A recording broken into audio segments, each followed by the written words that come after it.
Hello and welcome to the Signal Box today. Welcome to today's video. Great to have you with me. Don't forget to hit the like and subscribe, and a shout out to my regular viewers. Big hello to you. It's been a while since we did the last video, but been a bit busy over the last few weeks, and also last week I wasn't feeling too great. Nothing serious, just the dreaded winter lurgies that's going around in the UK at the moment. But anyway, it's almost gone, but I'm able to do some updates as well for you, so sit back and enjoy this one. So, as you remember, that I talked about in the last video that the lights had failed and I had removed them and ordered some more. Well, they're actually in now, so I'll show you these. And they're a little bit different. I'll just turn the main light off so we can have a look. There we go. As you can see, these lights are actually much more brighter than the old lights that were in. I'll explain to you a little bit of backstory with these lights in a minute. But as you can see, these are much more whiter in glow compared to the other ones that were there. And as you can see, they're in now at the end of the street, right the way up to the end there. There's also one in the pub garden, also in the, let me just turn the other little light off up here so we can see better. There we go. There's one in the platform there, and one by the ramp end of the platform there. If we come over here, there was also one by the level crossing that I changed over as well. I'll show you in a minute, but there's one there by the shop, that's right.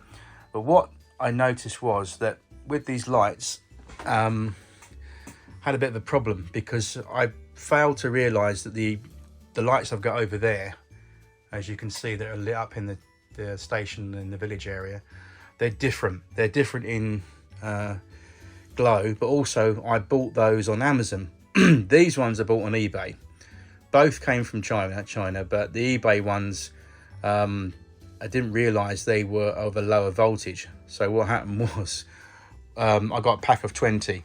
So when I first put the first couple in, and I had already wired up resistors to the main lighting bus bar feed.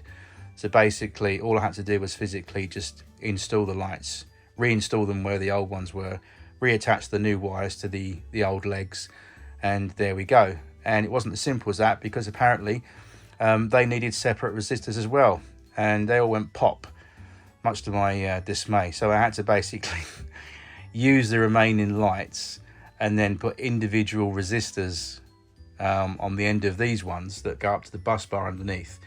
So these have got additional resistors in as well, and they're also a different whitish glow, but they do work fine now. It all got sorted in the end, but I think they look okay. There's a difference in light tones as well, like I said, because you've got those ones there that are much more whiter, and the ones, say, in the village over there, as you can see, are much more yellowy orangey glow.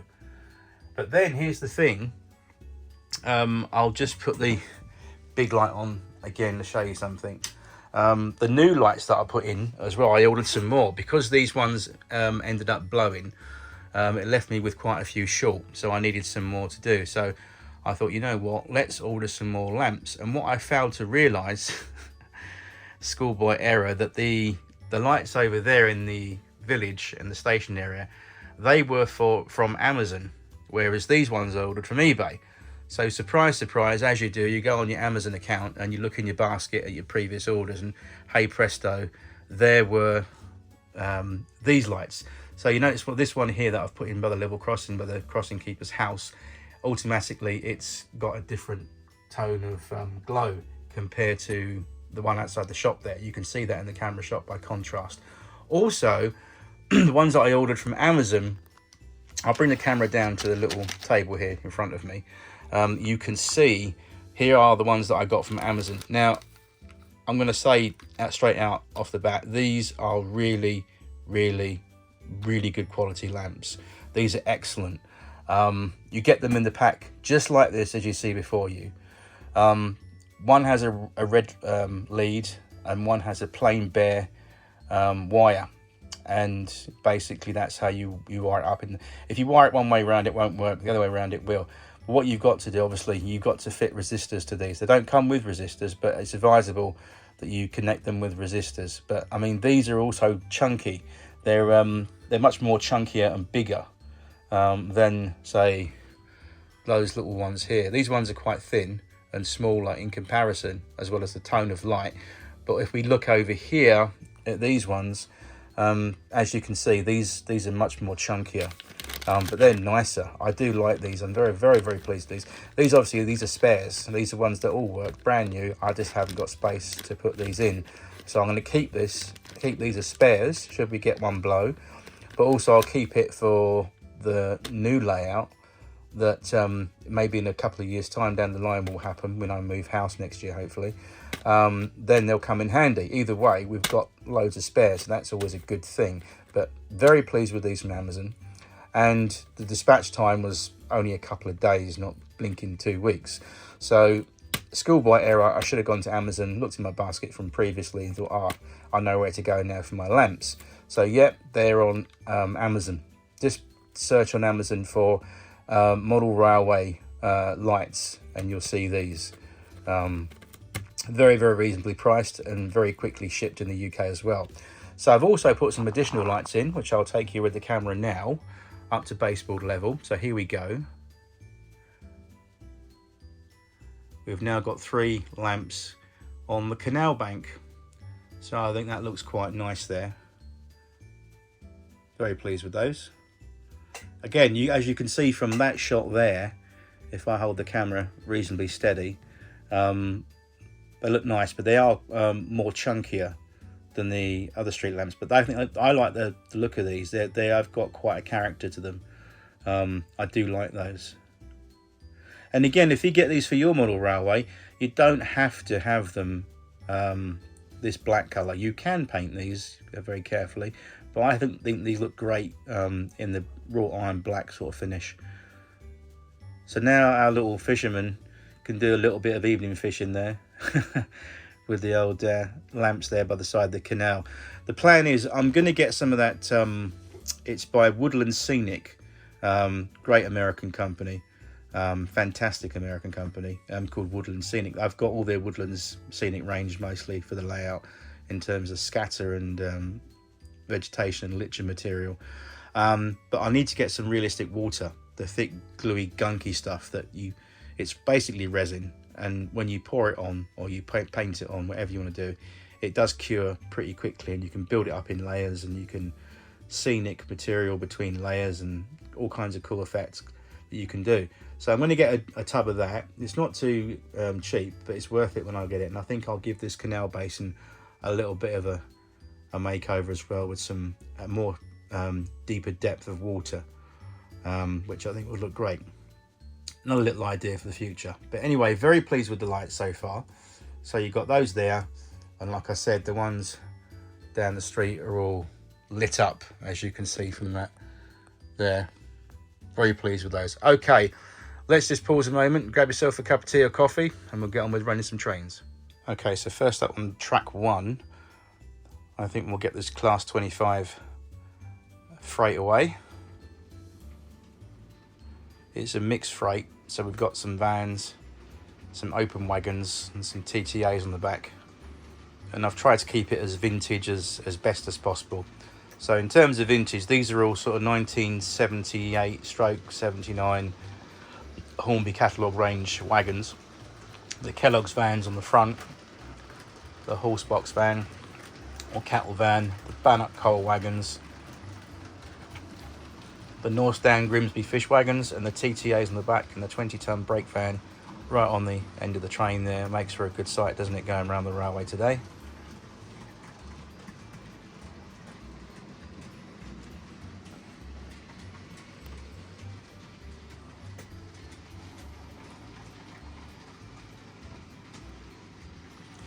This is a Bachmann Class 25 that I got many Christmases ago. It's a very good runner.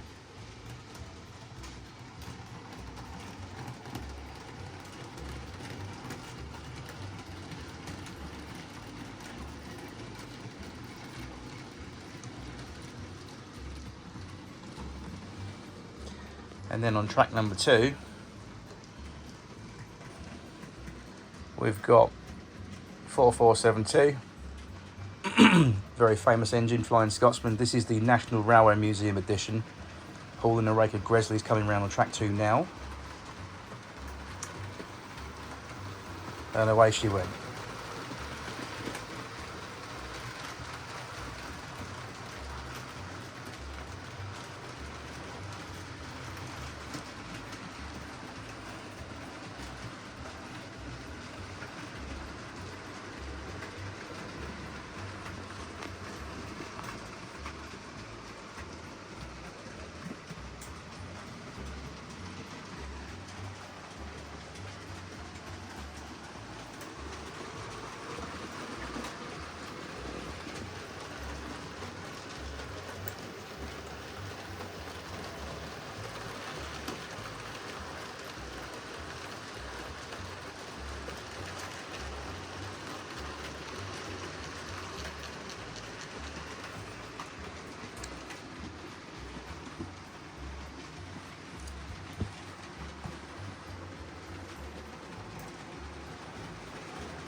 Okay, time for a little bit of speed, I think.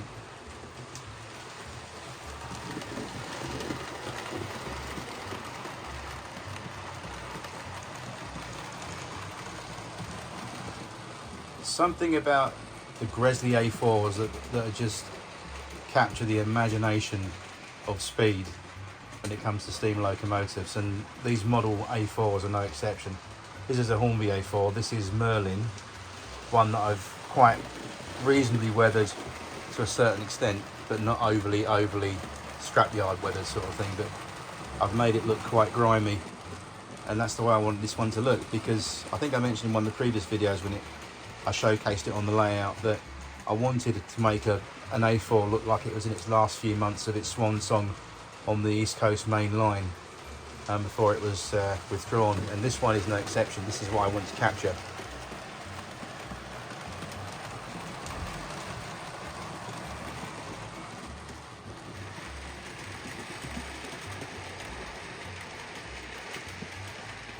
So about 1963,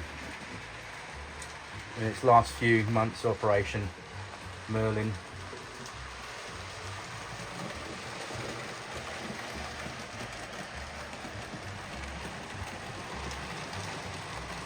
Yeah, that's the way we do it.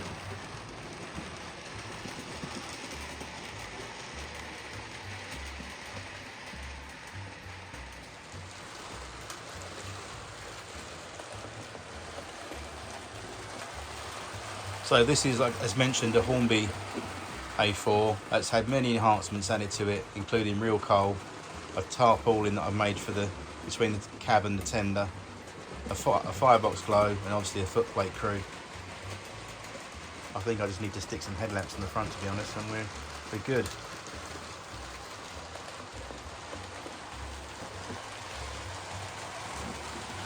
And away she went. Look at that. Beautiful.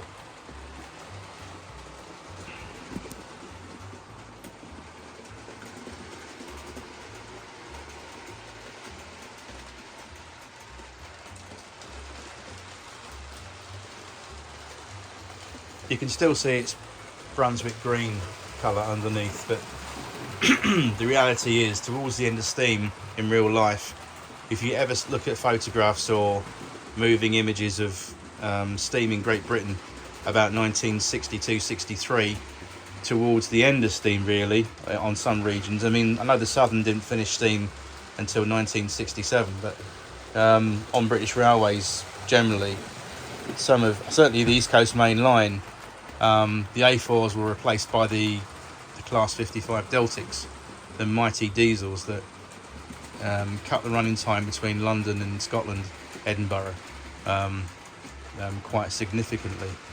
But to me, you can't outmatch an A4. And these are just beautiful, beautiful machines. Look at that.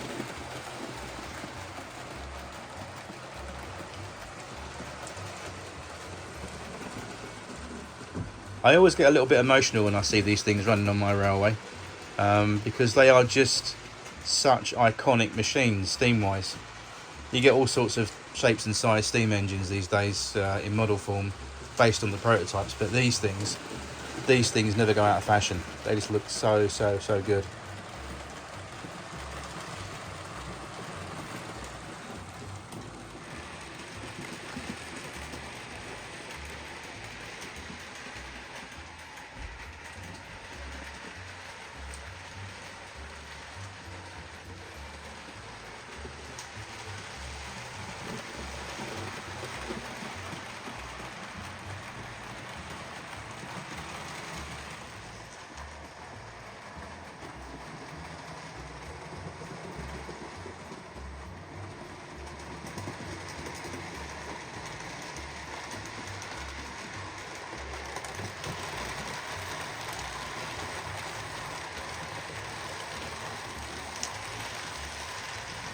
So you may have noticed we've got the Christmas trees out, one there, one over by the station there, and I did find a little small one for the pub there next to the big one.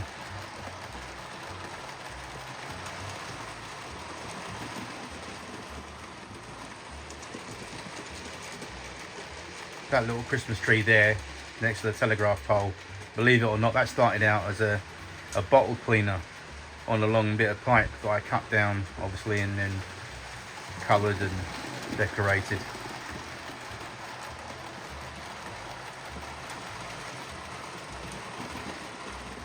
It's really weird because these lights, these new lights I put in, the white ones, just for a moment they look almost blue. I think it's because of the way the camera's picking it up from my angle, certainly. But yeah, they look pretty good. At least I've got lights there now anyway, so that's good. I'm happy about that. It was a bit of a pain in the backside job to do it, but it's done now anyway, so that's all done.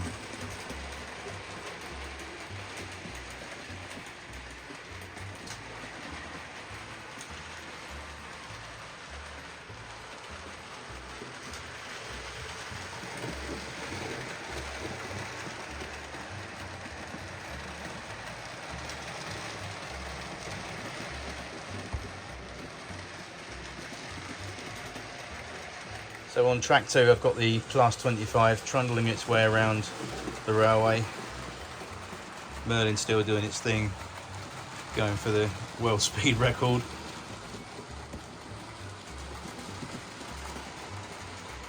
So you just got a light engine move for this Class 25 as mentioned, so it's going to come round into view in any second now. There it goes, through the station, into the tunnel. We'll catch it on the scenic bit over here. There she comes. In no hurry whatsoever, as opposed to its colleague Merlin, dashing about like no one's business, doing what an A4 does the best.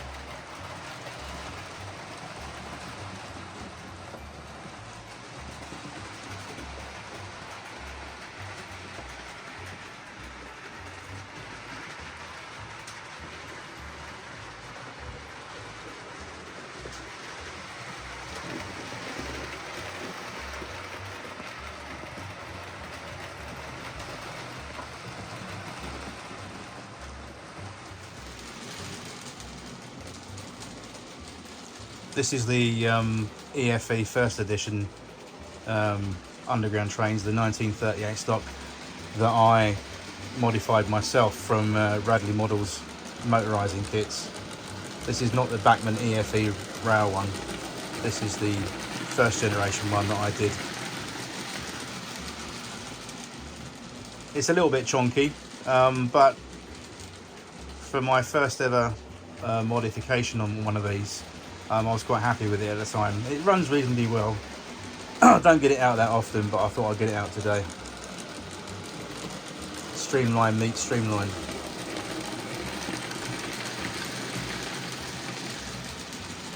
This is the one that, as mentioned, I modified myself.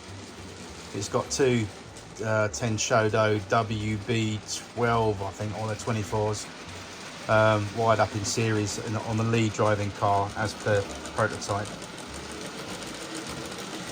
I've added custom door tread finishes, and the rubber door seals I've painted in as well on the door, so it's got a few little touches on there that I've added.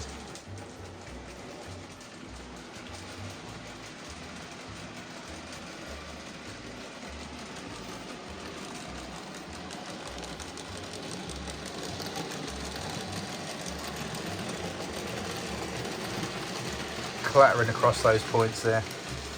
Really typical of those 38s.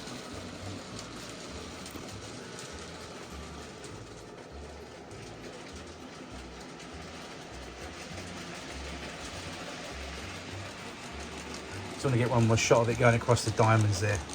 What a racket it makes.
Yeah, I'd like to get the EFE ones. Even though these are EFEs as mentioned, I think it's the EFE RAL ones that the Bachmann basically took over the design of the new improved version of these, and they launched a brand called EFE RAL through Bachmann.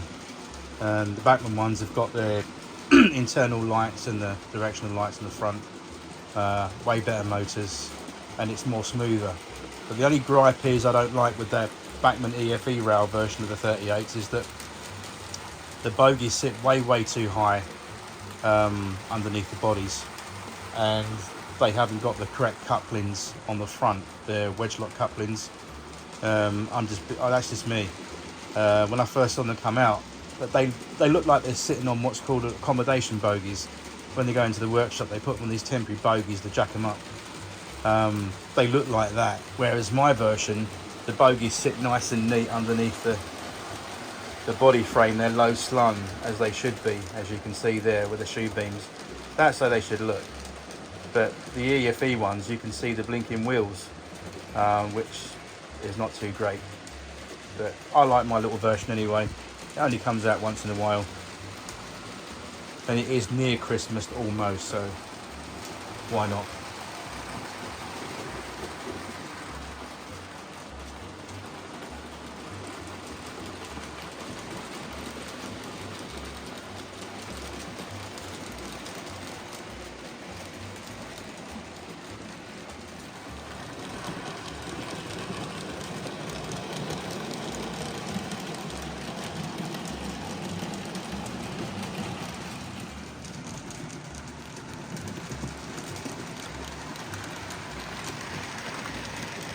There we go.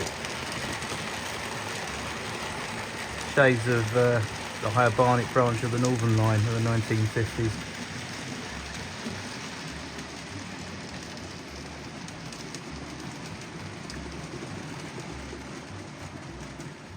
Okay, join me down on the table now, where this is a very special little thing for me.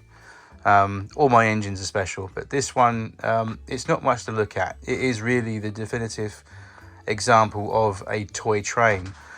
This is a Hornby B12, and it's still the same but reissued tooling of the original 1970s Hornby Triang, and then before that Triang B12s. It's the only difference is this: it's got a little bit better with the wheel sets and the motor mechanism, but it's still got the realistic chuff noise in the tender. The realistic chuff noise, aka James May. So what James May was on about, his Flying Scotsman from the 1970s had the realistic chuff noise, and surprise surprise, this old Hornby, or reissued Hornby B12, does have the realistic chuff noise. If we take it off, just underneath there, it's the, as you can see there, there's a piece of copper that's wound around the axle there, and it hits a piece of card that has sandpaper on the end, and that piece of card goes all the way up into a little box inside the tender body, and the whole thing inside is hollow, obviously, and it acts like a speaker. So when it goes round,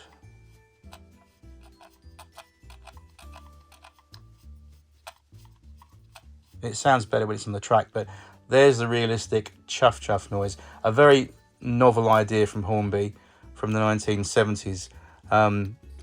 Enough excitement to make a 12-year-old boy faint, as James May said.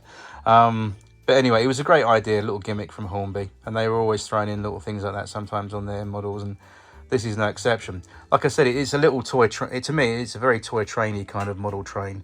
It hasn't got loads of detail on it. It's not about me doing a review of this, but I'm just going to show you the thing. We'll get it on the layout running with some coaches. I think we'll put it behind those Gresley coaches. Actually, I think I've got some Gresley coaches, the maroon ones, which would look quite nice with that. So that's what we'll do now. So here we go. Okay, I did say I'd got some Gresley coaches to go with this B12, but I actually found the original coaches that go with the set. This is from the Anglian set that Hornby released. These Carmine and Cream Clerestory coaches. I've got some more of these. I've got two more in the coach box stored away, but just for running purposes I'll get these two behind it, and that does look quite nice, doesn't it, to form a nice little vintage suburban service in the days of East Anglia steam on the GE, the Great Eastern.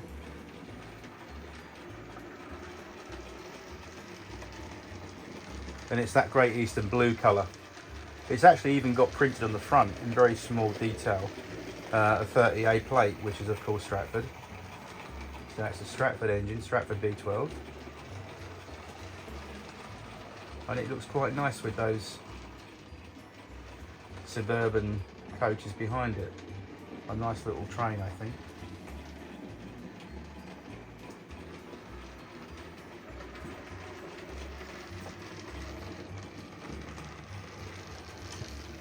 With realistic chuff noise.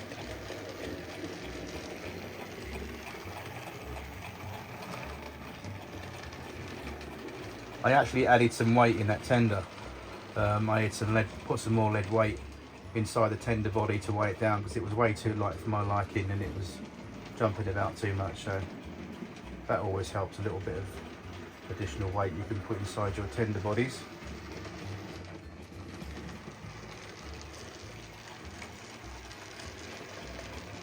Let's give it the beans.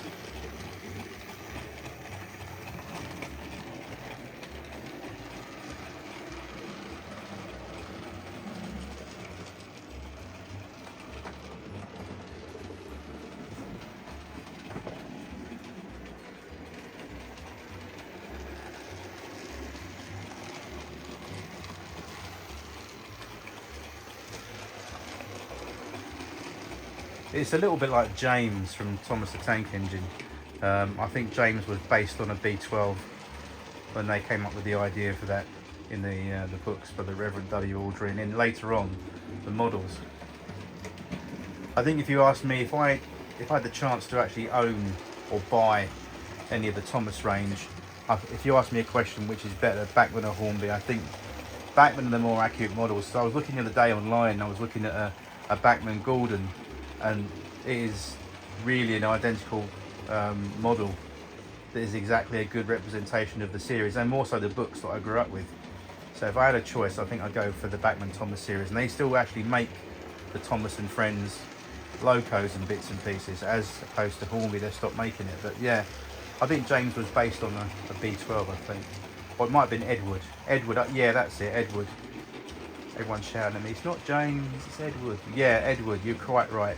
Edward was a B12, or would have been a B12 in the series, because he's got that B12 shape, hasn't he? Old Edward.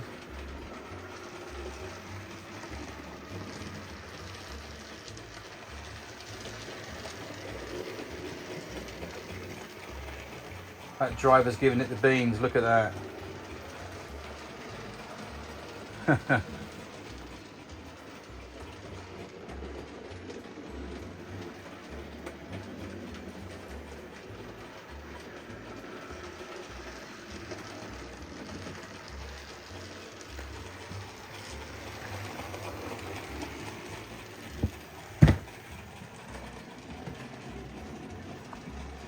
The A4 just taking in water in the platform there. The little B12's got the right of way through the loop.